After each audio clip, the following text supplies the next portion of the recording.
चटपटीत आणि चमचमीत अशी वेगळ्या चवीची मी आज भेंडी बनवून दाखवणार आहे। खूप सोपी आहे। अर्धी वाटी शेंगदाणे घ्यायचेत भाजून छान, 2 चमचे खोबरं घ्यायचे, तेही छान भाजून घ्यायचे, छान लालसर होईपर्यंत भाजायचे। खोबरं भाजून झालं की आपल्याला थोडेसे तीळ घ्यायचे, 2 चमचे तीळ पण भाजून घ्यायचे छान खमंग असे। हे सगळं भाजून झाल्यानंतर थोडंसं तेल टाकायचं आहे कढईत आणि याच्यात कांदा तळून घ्यायचा आहे आपल्याला।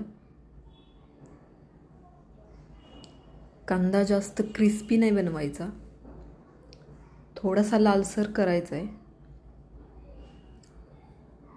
तर असा मीडियम गॅसवरती थोडासा फ्राय करून घेतला आहे मी कांदा।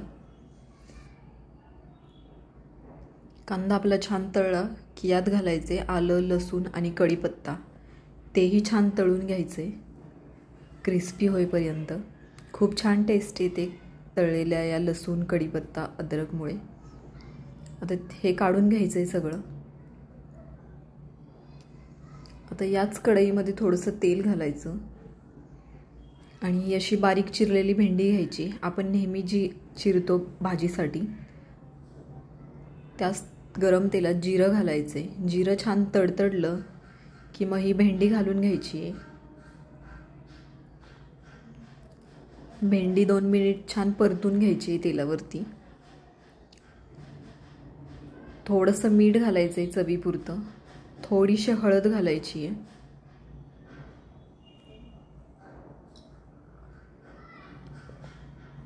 आता हे छान परतून घ्यायचं मीठ आणि हळद।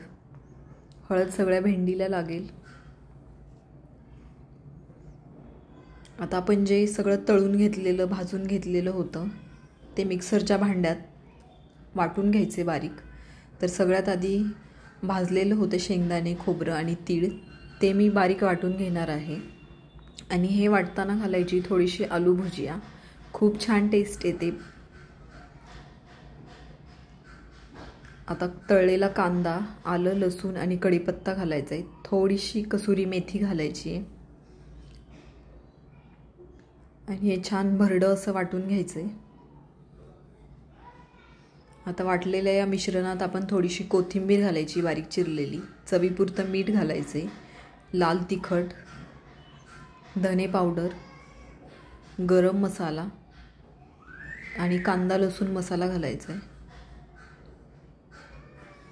आमचूर पावडर किंवा चाट मसाला पण घालू शकता। तरी छान मिक्स करून घ्यायचे। तोपर्यंत आपली भेंडी थोडी शिजलेली आहे, तर शिजलेल्या भेंडीत हे सगळं घालून घ्यायची आहे। तर हा मसाला छान परतून घ्यायचा आहे, सगळ्या भेंडीला हा मसाला लागून घ्यायचा आहे।